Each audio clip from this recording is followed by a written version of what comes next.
By the way, today is the 6-month anniversary of the Epstein Files Transparency Act. We've taken out 24 CEOs, an ambassador, a prince, a prime minister, a minister of culture.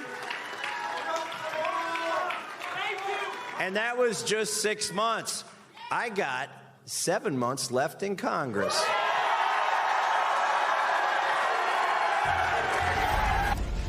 I have never seen a happier concession speech in my life. Hi again, everyone. It's 5 o'clock in New York.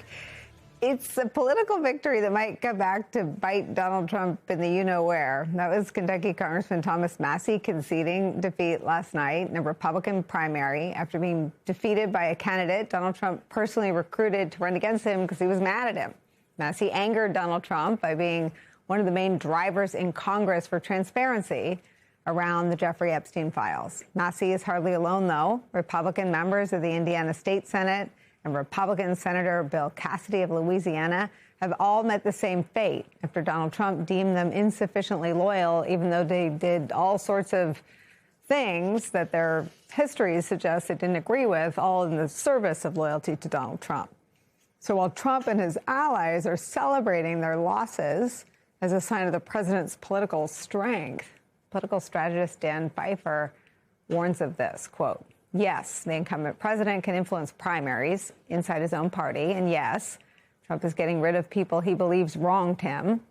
But spending nearly $20 million to defeat a Republican in a district Donald Trump won by 35 points is not the flex people think it is. At best, this is a Pyrrhic victory, and Trump's revenge tour is a big problem for the GOP moving forward. Trump is a massive drag on his party. And to win, many Republicans will need to show some independence from the deeply unpopular president. A smarter, savvier, less megalomaniacal leader would give his party the room to do what they need to do to win. Trump is incapable of doing so, and the GOP will pay a price for that. And Trump's quest for undying loyalty may have blocked his own agenda before the midterms are even finished. As Politico reports, quote, yesterday, a conquered and consequently unbridled Senator Bill Cassidy joined Democrats to become the 50th yes vote on a war powers resolution, opposed Trump's ballroom funding and reconciliation, and called Texas's AG Ken Paxton, Trump's freshly endorsed challenger for John Cornyn's Senate seat, a, quote, felon. That is likely just the beginning. Lawmakers ignored the president's demand to attach the Save America Act to their housing bill. And Majority Leader John Thune is pushing back on yet another Trump demand to fire the parliamentarian. Even administration ally Senator John Kennedy expressed doubt about DOJ's $1.8 billion anti-weaponization fund. Now Cornyn could join their ranks. This closing of the ranks is happening as we speak. Politico is reporting that Senate Republicans are dropping the $1 billion in funding for Trump's pet project, that gilded ballroom, the picture of which Trump carries around like his favorite little whoopee.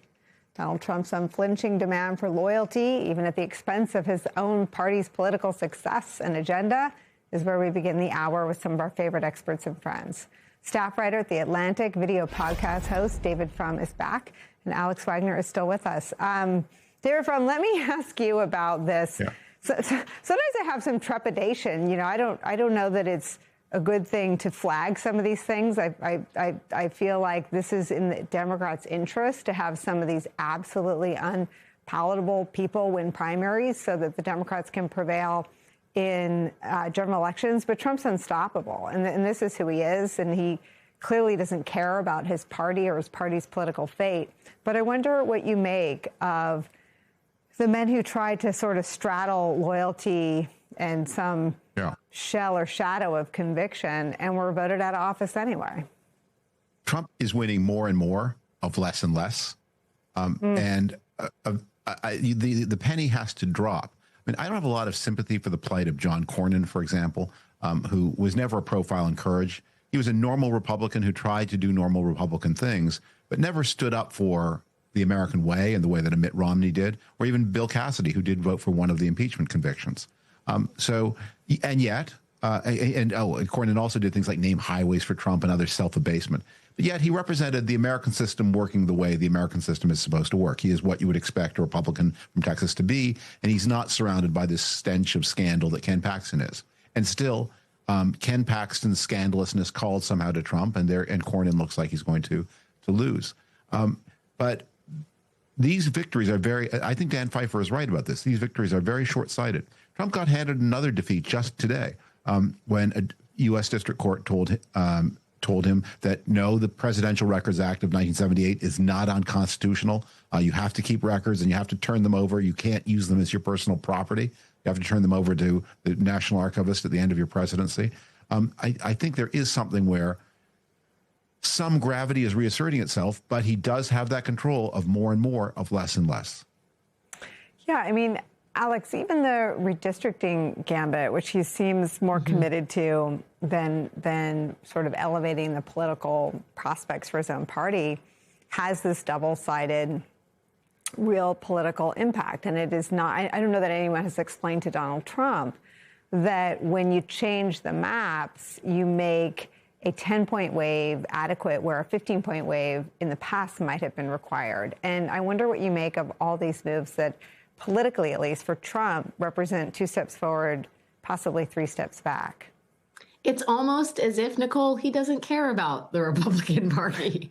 I mean, which is weird, right? Not because it's surprising that Donald Trump doesn't care about people other than himself, but because there is the very real possibility, one that he's keenly aware of, that he will face an impeachment trial, that there will be oversight committee hearings dragging up all of the clowns in the administration to beclown themselves further in front of the American public. I mean, there are real costs to losing both houses of Congress, one or more.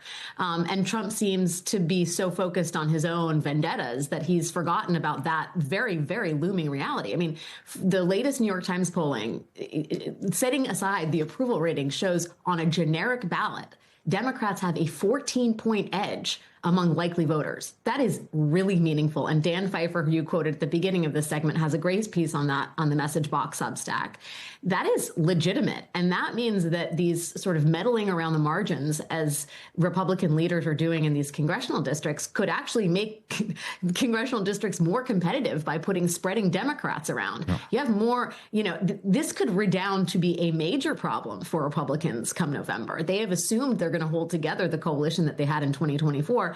Not if you look at the polling. Trump is hemorrhaging support among young voters, independents, and voters of color. The coalition that brought Trump into office is not the coalition that's going to be there for him in November, including and especially right now when he's doing everything he can to shred that coalition. Well, and even the pillars of his coalition, David Frum, are gone. I mean, he's lost 25 points among white, non-college educated voters, which since 2015 has been a central plank of his political coalition. Well, and he's got this other thing hanging over his head, which is the end of the Voting Rights Act. The effective end. It's not formally ended, but it's very sick. It's like it's listing to one side. Political scientists have been arguing for decades, but what would be the practical, real world effect of eliminating the Voting Rights Act? What the Voting Rights Act does, or at least the portions that are in trouble now, what they do is they crowd a state's African-American voters into 1 or 2 or more districts where they represent a supermajority. So the people of those districts are guaranteed that they will be able to elect a fellow member of their group to the United States Congress.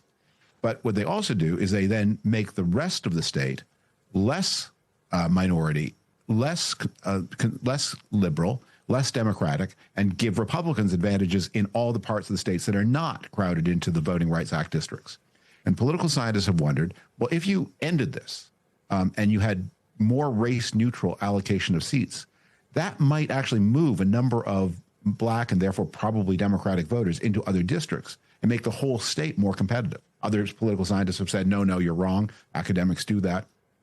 We're about to find out the answer to that question that has been argued in academic papers for 40 years. We're about to get a real-world answer in 2026. What happens when, instead of having 70 or 80% African-American voters in 1 or 2 districts, you have substantial numbers of black American voters in more districts? And Alex, it's not what civil rights activists wanted. It is what the Supreme Court has delivered. It is the changed battlefield heading into the midterms.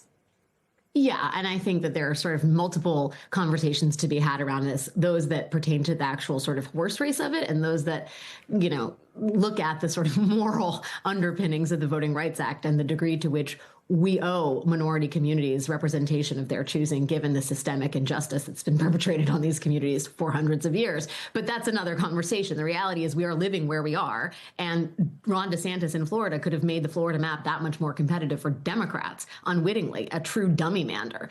Can I just say one thing though, as we look at the sort of weird, I guess, silver linings to all of this?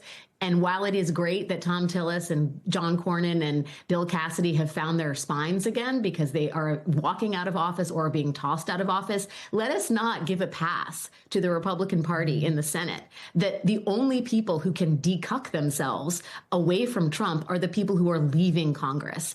It is outrageous that the only people in the Senate in the Republican Party who feel like they have I keep using the wrong words, the backbone to stand right up words, to Trump. Alex. So we're just trained not to use them on television. They're the right words. No, listen, this is right. The bar is so low. Yes. Yeah. Yes, that you only find your conscience when you're leaving. I mean, it's good, I guess, that they found it on their way out the door, but that's not a party. That's a group of cowards.